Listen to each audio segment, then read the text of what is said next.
سلام عزیز. قربون شما. اسپیکر گوشه من پایینش خیلی ضعیف شده. باید چیکار کنم؟ ببینم.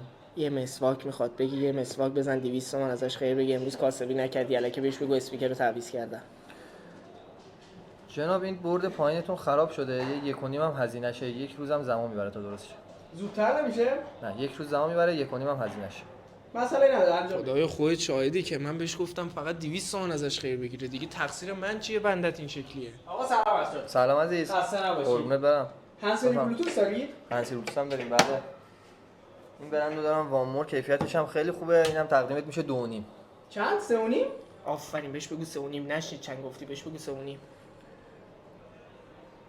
5.5 عزیز. 5.5. بله. مرسی.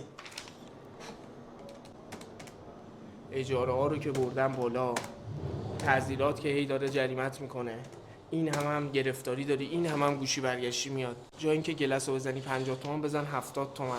کابلای فیک بیار بفروش، این کارا رو بکن بذار یه ذره سود کنی. اینا همش ضرر شد که. آره به نظرم بعد دیگه گلس 50 تومانی رو بفروشم 200 تومن. کلگی 500 هم بعد بفروشم دیگه 3-4 تومن. سود شرایط هم بعد ببرم بالا دیگه. بعد بکنم. خدایا دیگه خسته شدم از دست این بندال. من فقط بهش گفتم گلس 50 تومانی رو بزن 70 تومن. این میخواد سود اقساطش هم ببره بالا، قاب و گلس هم گرون بفروشه. دیگه خسته شدم به خودت قسم.